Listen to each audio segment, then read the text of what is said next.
The first step in avoiding the trap is knowing it is there.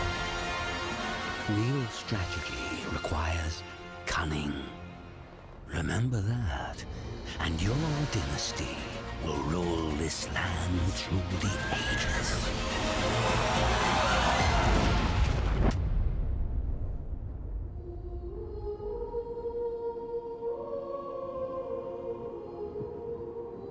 Well, hello there everyone and welcome to the video. I forgot to end and start a new part in the middle of my recording session, so just doing it quickly here in a little bit. Hope you enjoy the video. As you can see, when we took over the county, we automatically gained the baronies as well here, because you don't really just conquer baronies.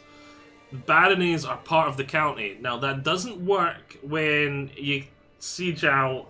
It's not like you can siege out my castle here and gain everything. It's still just the county. But it's just the county control. The castle in the county controls the baronies, if you get what I'm saying. So even though you could argue this castle controls the whole place, it doesn't immediately. It controls it through the castles in the counties, kind of thing. So the castles are what you can siege out to gain control of it. And as we see here, we can go to our open our war score. We can see we can now enforce demands, because this war score from occupied holdings has jumped up to 100% just because we own them completely. And actually, I should have war score from held objectives, but think it's not even, because I've already got to 100%, it's not giving me any more. I'm guessing that's why. So we can now enforce our demands, which you can see we gain the contested county. The Earl, bloody blah, becomes my vassal, because that's what we went to war over. We went to war over the de jure that it should be under my control. So we're forcing him to become my vassal, because we're forcing his land to be part of my land, if you get what I'm meaning. So that's the difference between doing a war over de jure claims and proper claims, like your claims. Because if it's a claim for you, or a claim for your vassal, not a de jure claim, then you get it, you control it, or your vassal you're pressing the claim for is you get it. But because it's de jure, we're only forcing them to become my vassal. That isn't always the case. There is some special cases where say we're going to war with a kingdom. Say he was a vassal of Scotland and he owned land up here as well. Because he owns land here and here, I'm not going to gain his land here as well. It'll make us go to war with all of Scotland, by the way, as well. So say somehow we managed to beat this much larger nation with my one little tiny army, and then we won the war. And now we would then de jure, even though it's de jure, we'd kick him out, because he would become my vassal and I'd gain lots of land up here, which is not what should happen. It kicks him out at that point. That is a very edge case. Normally though, de jure, you don't get the land, you get a new vassal, which can be really good, because say he wasn't part of Scotland but he also owned here. We just forced him to become my vassal. That also means he owns here. This area here would then become part of my territory. So it's sometimes good, sometimes bad. This guy's not going to like me very much anytime soon, that's for sure.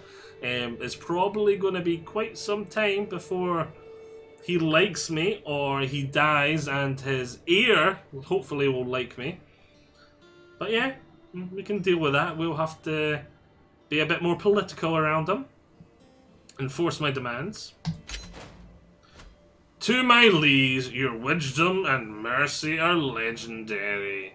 You are much greater foe than I imagined. In order to put an end to the bloodshed, I will comply with your demands. Signed, Earl Muche de I am not even going to try and pronounce it. You gained the contested county. Allies will share 400 prestige based on their contribution. Increased his opinion of the based on their. Yeah, we have an increased. We have an increased opinion based on our allies' contribution. There wasn't any. We gained 40 fame, and our allies. Wait, what? Why has it got that twice? I don't know, but so be it. Boom! War won! Congratulations, you won your victory! You've now experienced what it's like to make it through an essential part of the game. That was obviously a very small, very easy war. The war is obviously against empires. Much larger, much more complicated, multiple armies, multiple sieges. War on a truly different scale. Prisoner taken in siege. Oh, we took a prisoner too. Let's ransom him. Hey! We're gonna ransom him back, just to insult to injury. Like, you're my vassal now. Oh, actually, we could do it for a favour, and then go to him, like, you know that contract? Like, if I gave you your son back. So, I'm gonna call in that favour, and I'm going to renegotiate our terms of your vassalage. I no longer want only 20% of your income. I now want 50% of your income. Sign this contract and you can have your son back. So we'll gain a weak hook favour on Earl. Yep, I think that will be much better. You can have your son back, but I want the hook. We're going to disband all armies because they're not needed anymore. And you see our money we're making goes up because we're no longer paying them as much. Well, we're no longer paying levies at all. Levies are free when you don't have them raised. When they're raised, they cost a wee bit of money. I understand. Boom! Is that the end of the tutorial? I don't feel like we covered every... Ah, there we go. There we go. What now? There are many things you could do now that you have dipped your feet into the essentials. Crusader Kings is about setting your own goals. If you wish suggestions, we recommend you try become the King or Queen of Ireland. War is not the only way either. So is that the end of the tutorial? That would appear so. So it's sort of like holding your hand through the basics. Then it's saying, right, you're free to go. You're free to go.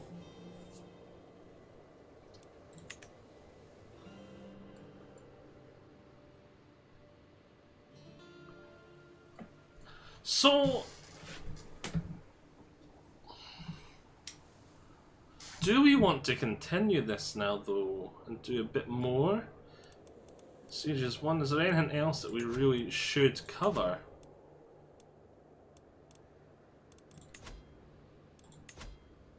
It didn't cover factions. We'll just quickly go through everything here to see. Heir is unmarried. Yeah, we need to marry our heir. Issues, you're not endorsed by your bishop. We'll just quickly go through a couple of things just that I feel are important. Then, yeah. I just noticed there as well, which is why I paused for a second, that I forgot to end part earlier, so I'm going to have to work that in somehow. So, we've already done this. Not endorsed by our bishop. We should probably get him. Sway scheme. We're already doing the sway scheme on him. Right, okay, that's not a problem. Your powerful vassal. This is what we talked about again in one of the earlier parts. He's a powerful vassal and he demands a court position. Is he good at anything? He's good at intrigue. What's our spy master? Yeah, you're not getting a court position, I'm afraid. You're not good enough. But it would help start getting him happier. Prisoner taken, siege 1, allied combatants slain. We've killed one of the enemy knights in that war. Enemy combatants captured. Family members can get... Let's... increase opinion, don't need that. Get rid of that hook as well. You can see victory there, dismiss that. Heir unmarried. The good thing about marrying heirs is or members of your family is a good way to build alliances. So we'll take a quick look at this. Alliances are good because they're easy ways to drag other people into wars. They don't always accept. So for example, say I was allied with this little faction here, tiny one county faction, and war was declared on me by France. The likelihood that this little guy here is going to say, yeah, I'll help you defend, is very low. He's going to look at France and go, no bud, you're on your own.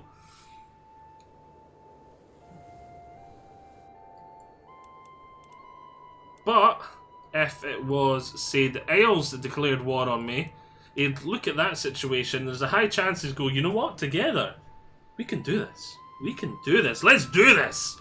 So yeah, there's a good way to sort of gain protection nearby, and he'll also help you if I wanted to go to war.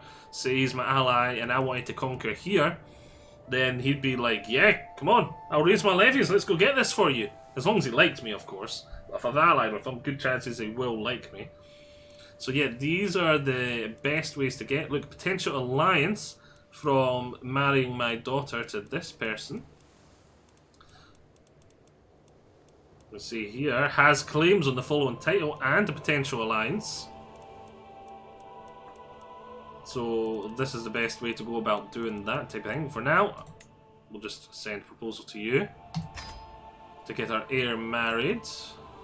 Encyclopedia, yes. An encyclopedia down here for advice. Any terms, men-at-arms. You want to see like every type of man-at-arm in the game. Like if you know the enemy has a type of man-at-arm but you don't know what's good against them and you want to sort of counter them, you can come in here and take a look. And you can see like these Landsknechts, I have no idea, German Landsknechts, use massive Zweihanders to tear through the massed ranked enemy spearmen. So they're spearmen, they get 100 soldiers, damage 30, toughness 24. They counter spearmen, they counter light cavalry, and they counter heavy cavalry. They get 3 damage in hills, 8 toughness. In mountains, they get 5 damage, 12 toughness. In desert mountains, they get 5 damage, 12 toughness. And longbowmen, every type of man-at-arms. Schemes, all the schemes in the game. So yeah, the Encyclopedia has all the information for you, every trait, tutorials. So this is a good place to go if you're ever not sure on something. You can quickly look it up in here. And there's a search as well if you're not sure where it is. Buildings. So yeah, great thing to go. Anything else you should probably really know. This has actually been really handy for me, helping me find stuff. You know about money, prestige, obviously, how prestigious you are. Piety, how pious you are. Renown, how renowned you are. And these are all resources you can spend or gain, and obviously you can see here we are established, next we are distinguished, and obviously distinguished has a better buff than established does. So even though it's a resource you can spend, you're still going to want to gather and accumulate much of it because it's a better buff. Same with piety, same with renown. Gold is the only resource that you don't need to worry so much about spending as long as you've got plenty of it for whatever you need. Right, realm, we've already been through here. Oh yes, Crown Authority, that's one thing that wasn't covered in the tutorial. Crown Authority is basically how much authority you as a ruler have.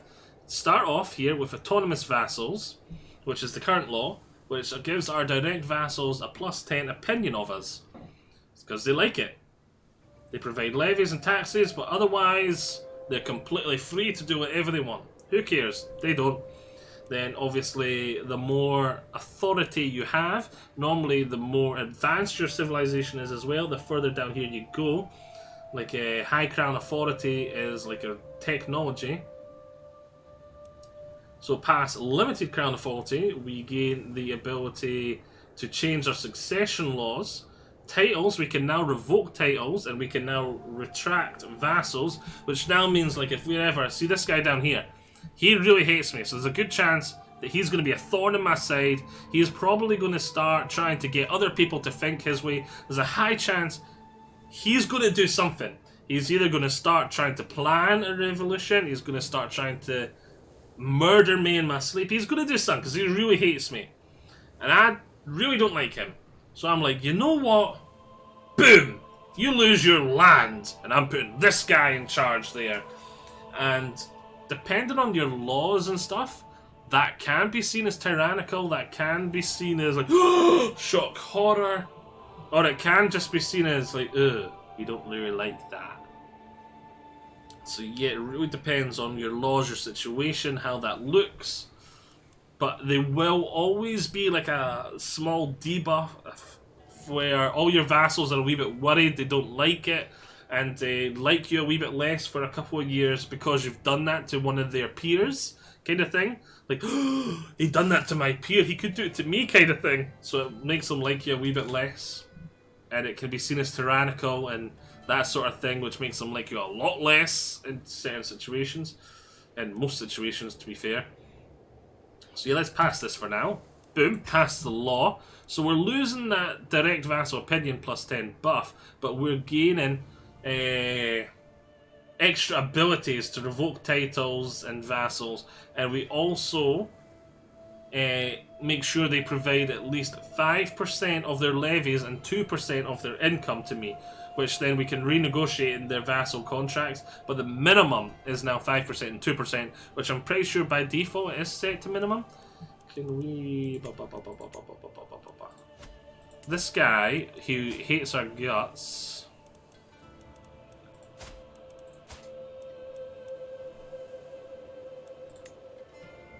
Protect vassal, grant independence, modify... It's already considering a proposal from you, so we can't do it to him at the moment. Let's take a look at this guy. So we'll go... Hook available. Oh, we got a hook on this guy. So we can see right here, we're at normal. Exempt. The current hard task level says. Yeah, they can only move them one way each time. So we're at normal. Low. So we started off at normal, which is 10% of his tax and 25% of his levies.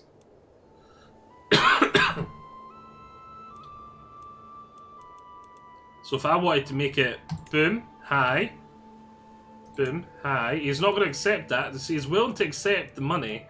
We do have a hook, which this is seen as an act of tyranny, which will cause them to lose 20 opinion of you. If I use the hook, because we're forcing this upon them, kind of thing. Even with the hook, it's seen as tyranny, but it is possible.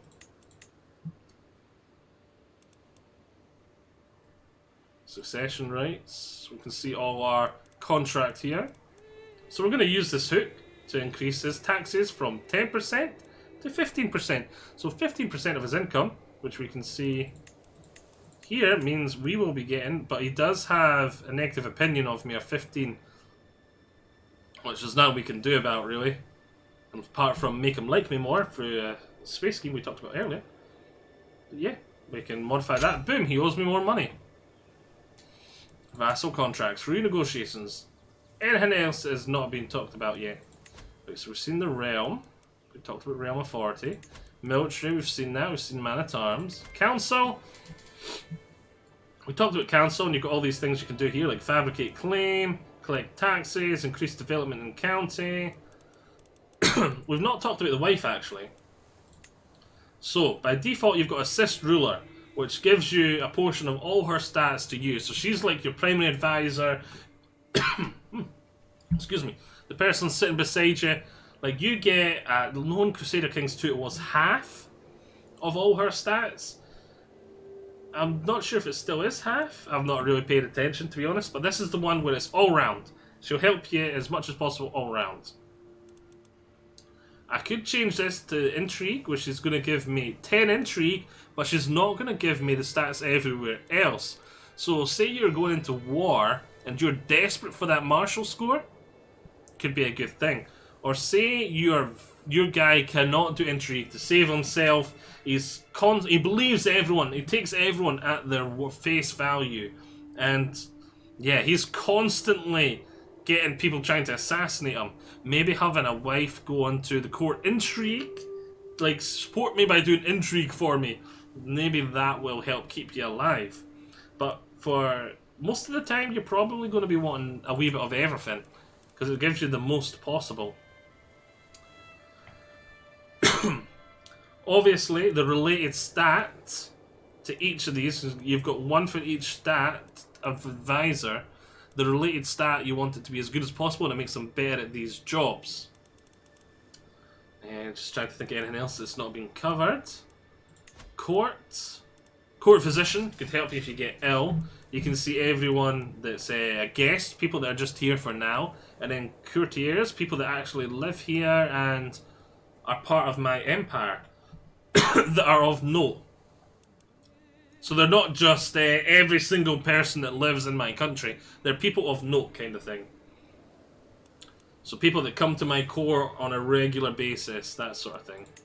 Prisoners, rather obvious. Negotiate release. All these people belong to this guy here. We've got a lot of people we can just be like, and give me that money, and give me that money. Right, intrigue! We've taken a look at this. This is where we get to view our schemes. We can view our secrets known to me. Not much else to see here. Factions. Now this is where characters in your realm can form factions.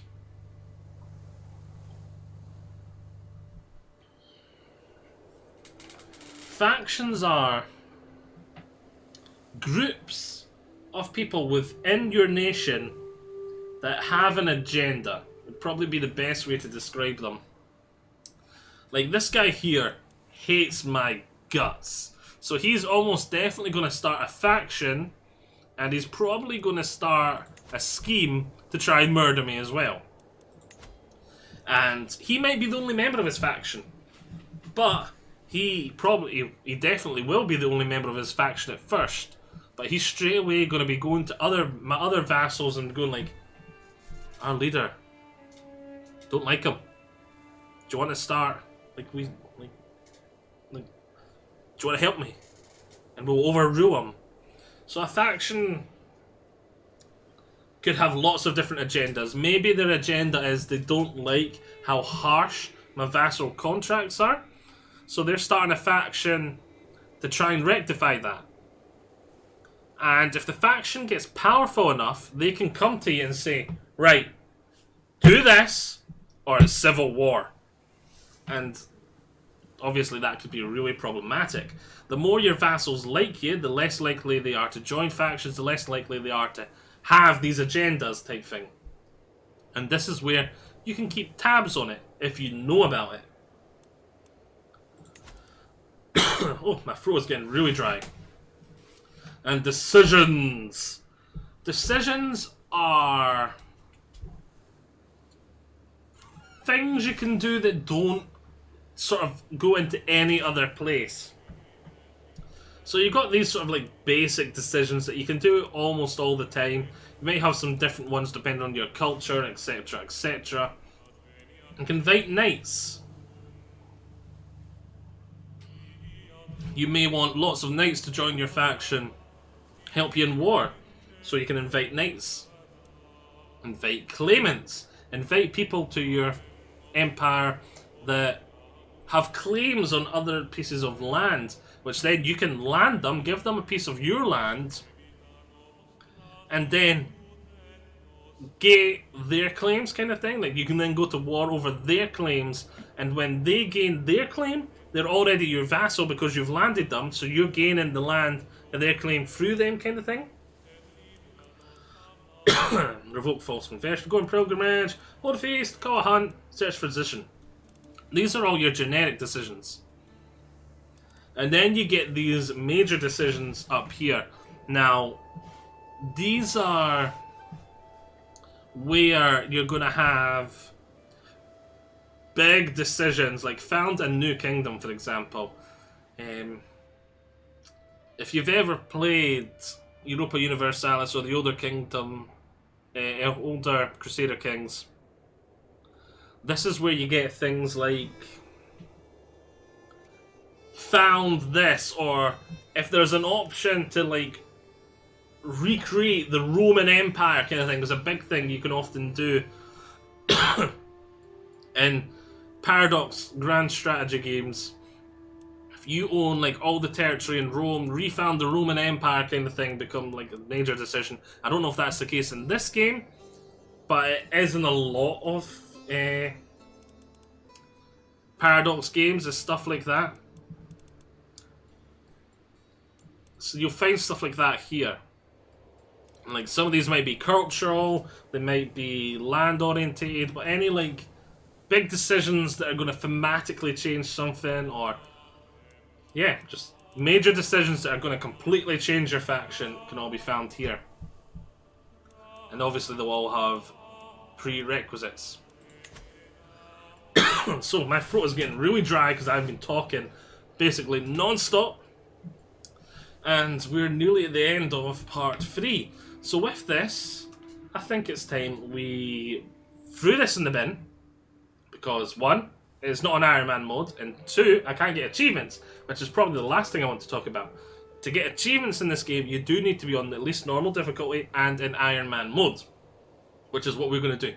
So we're going to leave this campaign, unless you really want to see it continue. And we're going to start a proper campaign. And my thoughts were maybe being a son of Ragnar in the very early starting era and going after the achievement to conquer Britain as a son of Ragnar. And I felt that would be a really fun way, because the tutorial did cover it slightly, but the most important thing in Crusader Kings is probably there is no victory conditions. It's a bit like D&D, tabletop RPGs, where your goal is to do whatever you want. There is no right or wrong way to play the game. It's all about having fun. So a really fun thing to do is to maybe start off as a count in a big empire like England and slowly work your way up the tree, doing your bit for your nation, and then one day trying to become king. And that could be the whole point of the campaign, going from count to king. Or like starting as a count over here that's not part of a nation and trying to create a big as empire as possible. Or going after an achievement as the son of Ragnar conquered the whole of Britain. If you have any other recommendations, things you want to see, let me know. And yeah, we're going to start our first proper campaign. If you want this campaign to continue, let me know, though it was mainly for tutorial purposes. And I hope you've all enjoyed this, and I hope you understand the basics of how to play now. After this, it's just all go do things. Let events happen. Events are probably one of the most important things in the game. Constantly happen, constantly giving your game flair and flavour, which we've not got a lot of chance to see here because we've not been having time progress a lot. But yes, hope you've all enjoyed this. Excellent, and I'll see you all there. Bye bye.